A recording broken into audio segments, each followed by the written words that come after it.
Hello and welcome back. My name is Jay. I am substituting for my daughter, Crystal. She is still very ill, so she asked me to finish the tale. It's called A Christmas Dream and How It Came True. It's written in a book called Old Christmas Tales, and it's published by Heartwarming Classics and a gentleman named James M. Hart.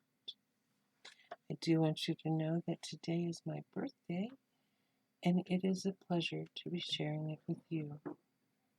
So, on with the tale. A child's voice sang, a child's hand carried the little candle, and in the circle of soft light it shed, Effie saw a pretty child coming to her through the night and snow. A rosy, smiling creature, wrapped in white fur, with a wreath of green and scarlet holly on its shining hair, a magic candle in one hand, and the other outstretched as if to shower gifts and warmly press all other hands. Effie forgot to speak as the bright vision came nearer, leaving no trace of footsteps in the snow, only lighting the way with its little candle and filling the air with the music of its song.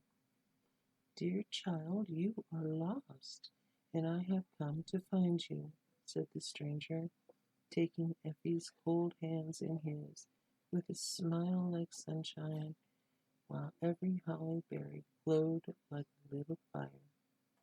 "Do you know me?" asked Effie, feeling no fear, but a great gladness at his coming.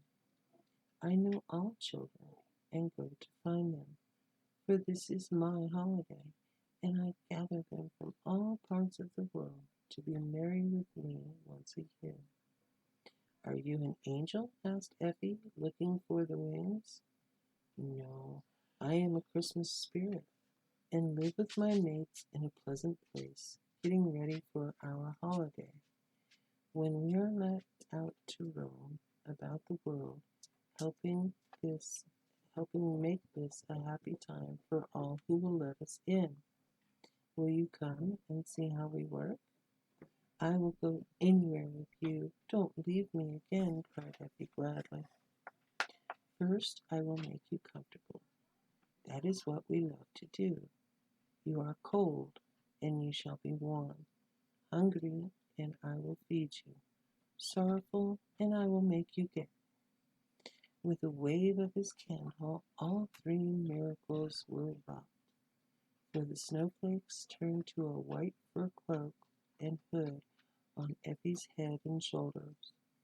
A bowl of hot soup came sailing to her lips and vanished when she had eagerly drunk the last drop.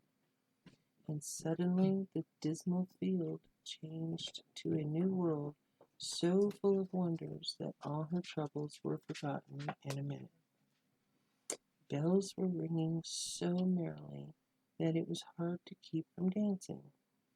Green garlands hung on the walls, and every tree was a Christmas tree full of toys and blazing with candles that never went out. In one place, many little spirits sewed like mad on warm clothes, turning off work faster than any sewing machine ever invented, and great piles were made ready to be sent to poor people. Other busy creatures packed money into purses and wrote checks which they sent flying away on the wind, a lovely kind of snowstorm to fall into the world below, full of poverty. Older and graver spirits were looking over piles of little books in which the records of the past year were kept, telling how different people had spent it and what sort of gifts they deserved. Some got peace, some disappointment, some remorse and sorrow, some great joy and hope. The rich had generous thoughts sent them, the poor gratitude and contentment. Children had more love and duty to parents, and parents renewed patience, wisdom, and satisfaction for and in their children. No harm was forgotten. "Please tell me what splendid place this is," asked Effie as soon as she could collect her wits after the first look at all those astonishing things. "This is the Christmas world, and here we work all the year round, never tired of getting ready for the happy day. See, these are the saints just setting off, for some have far to go, and the children must not be disappointed." As he spoke, the Spirit pointed to 4 gates, out of which 4 great sleighs were being driven, laden with toys, while a jolly old Santa Claus sat in the middle of each, drawing on his mittens and tucking up his wraps for a long, cold drive. "Why, I thought there was only one Santa Claus, and even he was a humbug," cried Effie, astonished at the sight. "Never give up your faith in the sweet old stones, even after you come to see that they are only the pleasant shadow of a lovely truth." Just then the sleighs went off with a great jingling of bells and pattering of reindeer hoofs, while all the spirits gave a cheer that was heard in the lower world, where people said, "Hear the stars sing? I never will say there isn't any Santa Claus again. Now show me more." You will like to see this place, I think, and may learn something here, perhaps. The Spirit smiled as he led the way to a little door through which Effie peeped into a world of dolls. Baby houses were in full blast, with dolls of all sorts going on like live people. Waxen ladies sat in their parlors, elegantly dressed. Black dolls cooked in the kitchens. Nurses walked out with bits of doilies, and the streets were full of tin soldiers marching, wooden horses prancing, express wagons rumbling, and little men hurrying to and fro. Shops were there, and tiny people buying legs of mutton, pounds of tea, mites of cloth, and everything dolls use or wear. But presently she saw that in some ways the dolls improved upon the manners and customs of human beings, and she watched eagerly to learn why they did these things. A fine Paris doll, driving in her carriage, took up a black worsted Dinah, who was hobbling along with a basket of clean clothes, and carried her to her journey's end, as if it were the proper thing to do. Another interesting China lady took off her comfortable red cloak and put it round a poor wooden creature done up in a paper shift, and so badly painted that its face would have sent some babies into fits. Seems to me I once knew a rich girl who didn't give her things to poor girls. I wish I could remember who she was, and tell her to be as kind as that China doll," said Effie, much touched at the sweet way the pretty creatures wrapped up the poor fright, and then ran off in her little gray gown to buy a shiny fowl stuck on a wooden platter for her invalid mother's dinner. We recall these things to people's minds by dreams. I think the girl you speak of won't forget this one." And the Spirit smiled as if he enjoyed some joke which she did not see. A little bell rang as she looked, and away scampered the children into the red and green schoolhouse, with the roof that lifted up so one could see how nicely they sat at their desks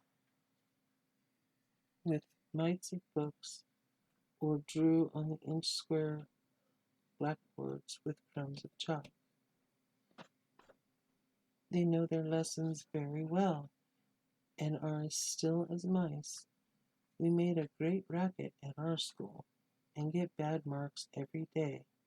I shall tell the girls they had better mind what they do, or the dolls will be better scholars than they are," said Effie, much impressed, as she peeped in and saw no rod in the hand of her little mistress, who looked up and shook her head at the intruder as if begging her to go away before the order of the school was disturbed. Effie retired at once, but could not resist one look in at the window of a fine mansion, where the family were at dinner. The children behaved so well at table, and never grumbled a bit when their mamma said they could not have any more fruit. "Now show me something else," she said, as they came again to the low door that led out of doll land. "You have seen how we prepare for Christmas. Let me show you where we love best to send our good and happy gifts," answered the spirit, giving her his hand again. "I know I've seen ever so many," began Effie, thinking of her own Christmases. "No, you have never seen what I will show you. Come away and remember what you see tonight."